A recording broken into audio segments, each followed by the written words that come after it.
Alright, let's talk to Graha. And here we are! The authorities will doubtless be wished to be informed about the facility and its contents. But first things first, let's deliver the data to the shell. Yeah, let's deliver the data to the shell. Back to Solution 9 we go. And they're not gonna teleport me back to the Solution 9. Okay, fine. I'll have to teleport there.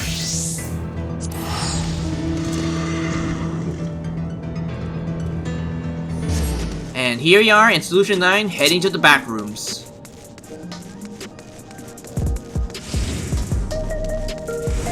Alright, let's talk to this doorkeeper so we can head inside.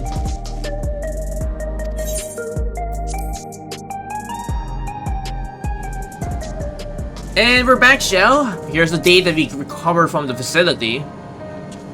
Welcome back. Gulool Ja has already given me the storage device.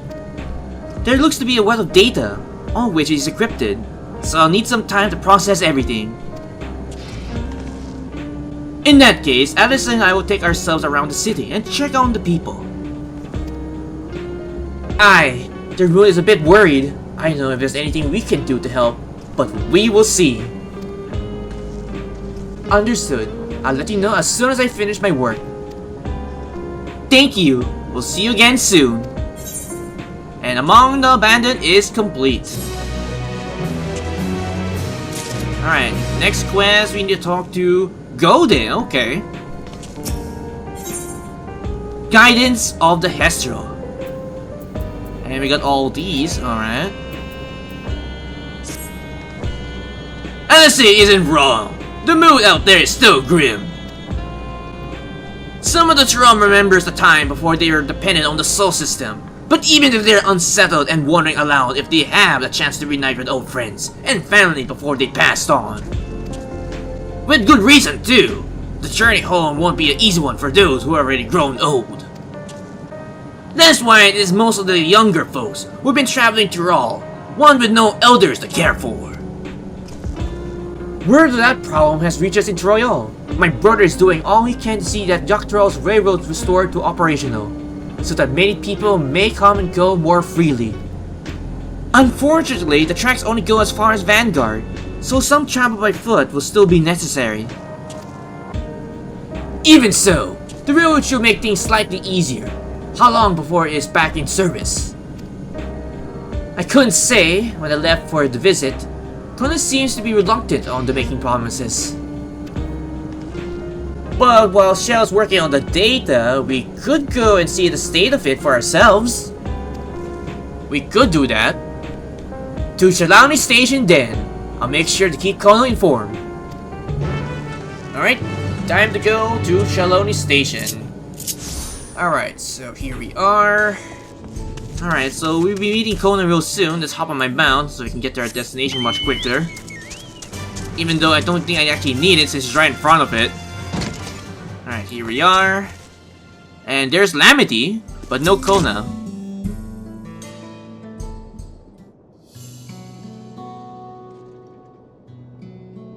Vow of Resolve and the Taurus Pendragon to boot? What can I do for you? Well, we're hoping for good news about the railroad. There's an increasing number of people looking to return to Troll. That can be taking a long journey on foot. I see! As it happens, the Vow of Reason is also on his way, here to take a stock of the situation. And speaking of the Resolve... scratch that! On his way! And speaking of Kona, and here he is. Look at Ereville and his new duds, since he's not a Gleamer anymore. Looking good, Ereville! Gasp! Did our little Bonbon finally outgrown his old clothes? Oh, I really want to say that second response. Oh god, yes. I'm gonna put that one. Gasp! Did our little Bonbon finally outgrown his old clothes? Stop that. As well as you know, my previous attire was of a Gleamer, and I've chosen a different path. It is time for a change. Well, as long as they make you happy, Ereville, then that's all that matters. You're here about the railroads too? It was in my sake that the original Dawnblazer was sacrificed. Yeah. May you rest in peace, Dawnblazer. So I felt it was only right that I assist with its replacement.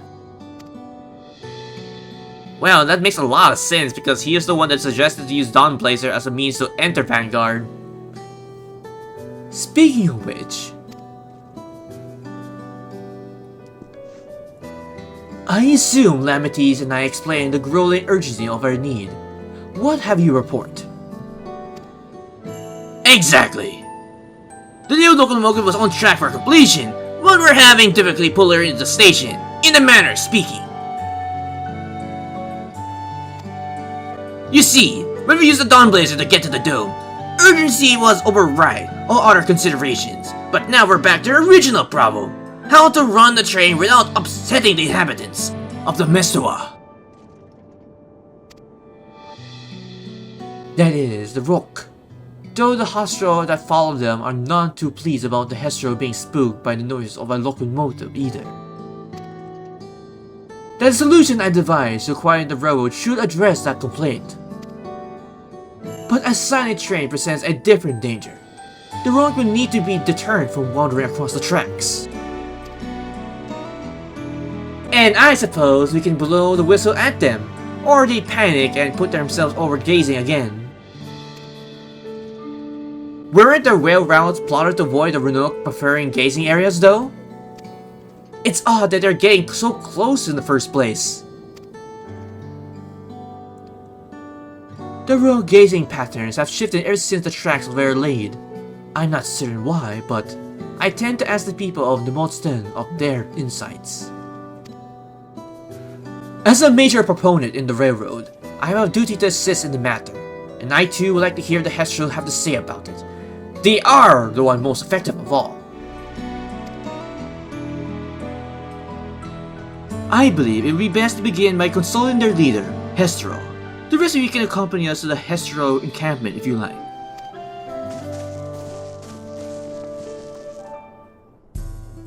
Alright, it's time to go to their encampment. Okay, since we're here, let's talk to the leader, which is down over here. Wait a minute, what are you wearing? Oh, okay. Never mind. Alright, let's talk to the leader.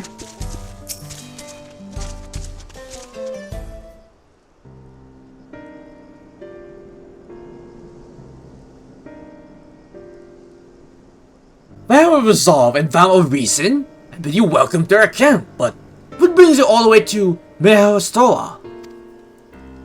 I thank you for overseeing us. Our visit comes to the matter of Yaktral's railroad, regarding our locomotive that can easily spook your rook. So we're trying to find a solution or a middle ground that can benefit both parties.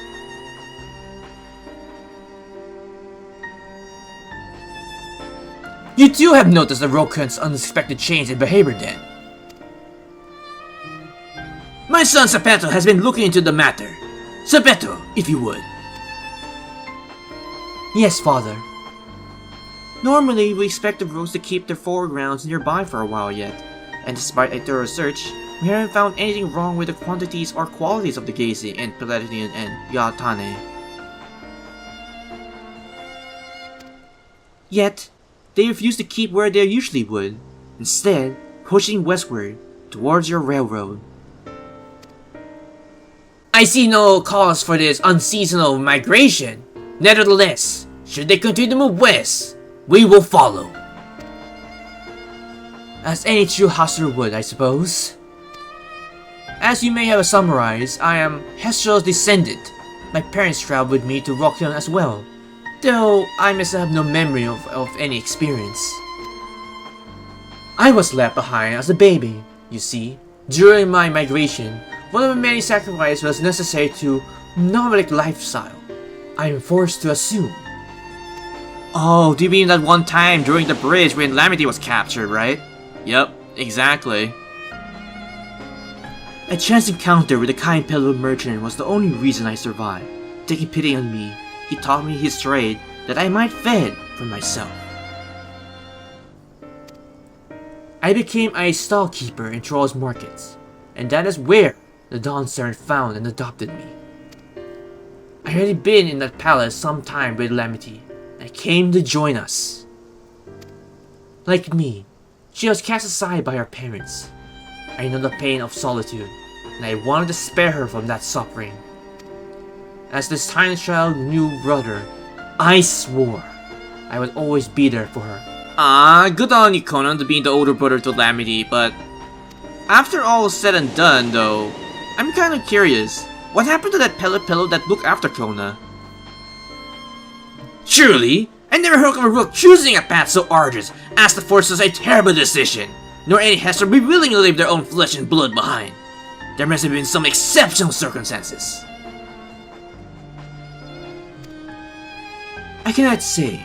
The idea of following their footsteps that I might better make an excuse for their actions never much appealed to me. But they had a good reason, right?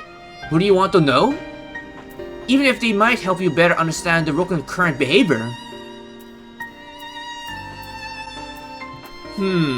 I know they abandoned you as a child in Aereville, but I'm pretty sure they had good reasons of doing so, so would you want to know the reason why they did it in the first place? As often the case, you are correct. Though my discomfort with Hestro may arise from fear of reopening old wounds, rather than blind favor of an intervention, it would nevertheless see me repeat my past mistakes. And I to refuse to learn one of my country's treasured traditions will make me a poor dancer indeed. Please, teach me the Rokan and what they mean to you. I promise to listen with open mind. We would be delighted. In the meantime, your companions are welcome to look around.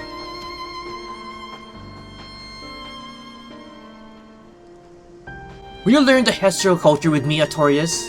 I would like to approach this with a fear and curiosity that you and my sister share, but I would be useful to know whether I am, doing it correctly, that is. Sure thing, Conan. I'm glad to help you out. Then it's settled! We'll learn more of the Rokan, and we'll have to look around the plains, and perhaps, in the process, find the answers we seek. Don't you worry, we'll find those answers.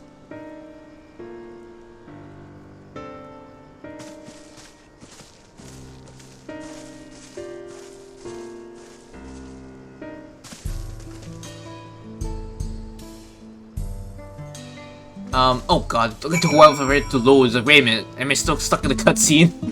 Okay, let's talk to Sepeto now. The quickest way to learn about our way of life is to do what we do. I hope you're not above the manual labor.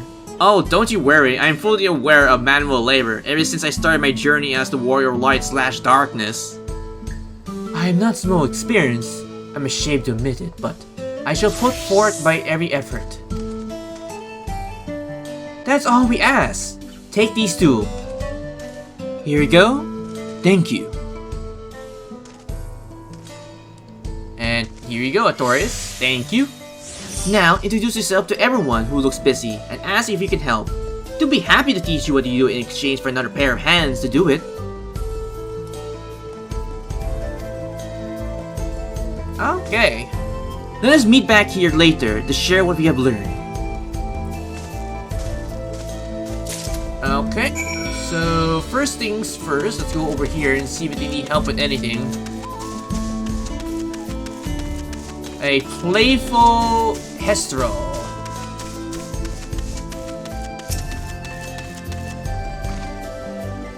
You're learning about Hestro way of life, are you? I may have a thing or two to share, but rather than talking your ear off, let me test your power of deduction. I find the answer much easier to recall later if I arrive to put them myself. Our Hestro provided with something that we can use in medicines, poultries, and soap to drive away pests, and to sustain our fires. What is it? Bones, hooves, and hooves bones? Is it dung again? Meat and organ meat. I don't know. I'm thinking of going over the very first one. Bones, hooves. Are hooves bones? Or maybe the last one, meat and organ meat. Let's go for the very first one. Bones, hooves, are hooves bones is probably the correct answer. Both horns and hooves have core bones, and we use them like materials, probably permanently in tent poles, instruments, and the like. It's not the quite the answer I'm looking for. Oh, don't tell me I got that wrong. Okay. Mysterious and poultries. Okay. Meat and organ meat. It's not that either? Alas, not quite. Meat and organ both we meet in delicious fare, and our neighbors are often glad to trade with them. They do have certain medical uses as well, but they aren't fit for all purposes mentioned in my question. So the right answer was the middle one? Is it dung again?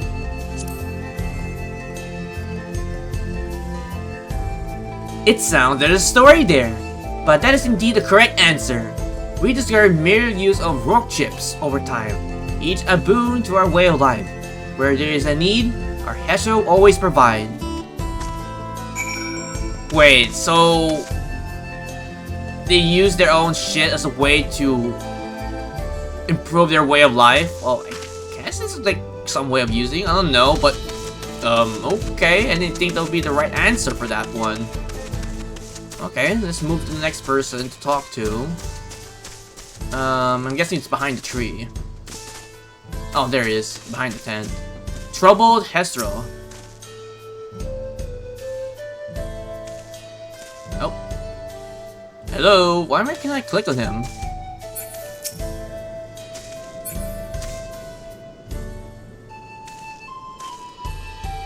Wait, very press. Don't tell me I got disconnected. God damn it. Okay, so my internet's been really funky lately, so let's try talking to him again. There we go. This won't do. The wind will go right through it. And we with my needles in a snoo. How about this medikit? This should help.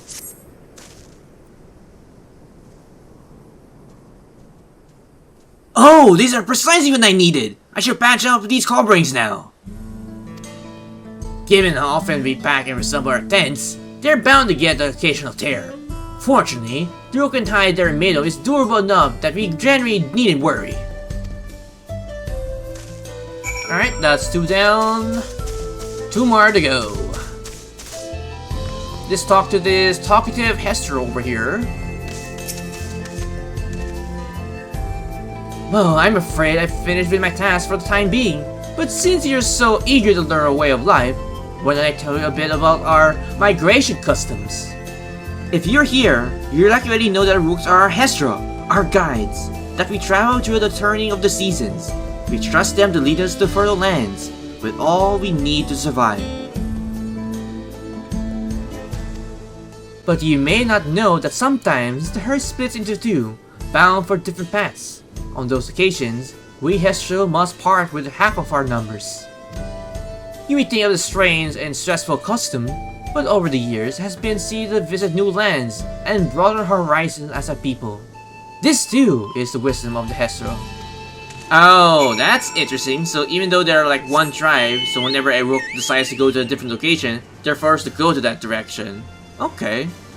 Alright, let's go to one more person to talk to, which is right over here. Oh, you're here to help? Well then, why don't I show you how you care for the rook's coat? Go ahead and run your fingers through it. Gently now. Alright, so I guess we'll be touching this guy's coat, so I hope he doesn't decide to attack me all of a sudden. As you stroke the roan coat, you notice that it made portions of shaggy and tangly. This one's first a bit overgrown, but a good brushing should thin it out. Would you like to give it a try? You need the right tool for the job. Mind you, a comb of time to use would be just get lost in tangle, like as it not. Okay, so hopefully the brush will be fine. Ah, Sepetto set a broken brush with you? Did he? How like him. Now, just run it through like one little patch at a time. Gently. Alright, let's do this gently now and hopefully don't make him angry. I'm guessing he liked it? You diligently brush the Rukun until your arms grow weary of the prolonged battle with its coat. It appears much tighter now, though the same cannot be said for your clothes, which require a new coat of your own. Pretty much. Well done. With this excess fur, our friend will be more comfortable in the afternoon heat, and less susceptible to illness. A combined coat also makes it easier for us to identify injuries should the need arise. Alright, let's head back to the camp.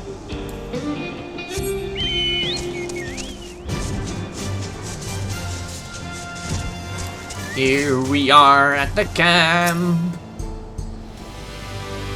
Thank you guys for watching this recording session on Final Fantasy XIV main MSQ 7.1 and onwards. If you have any comments, you can put them down below the video as well. And if you like this video, please click the like button. It's very much appreciated. And if you're curious for future projects, you can check out my YouTube channel. And if you like the content that's been uploaded there, you can probably subscribe. If not, that is alright. But if you're going to, don't forget to hit that bell icon to get notified for future videos in the near future.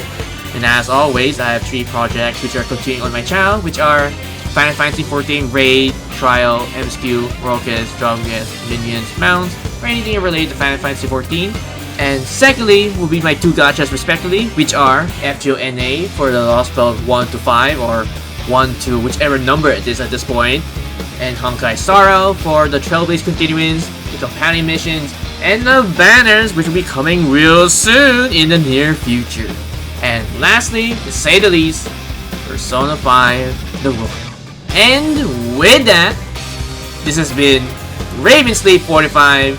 Take care, stay safe, and have a pleasant Final Fantasy XIV day.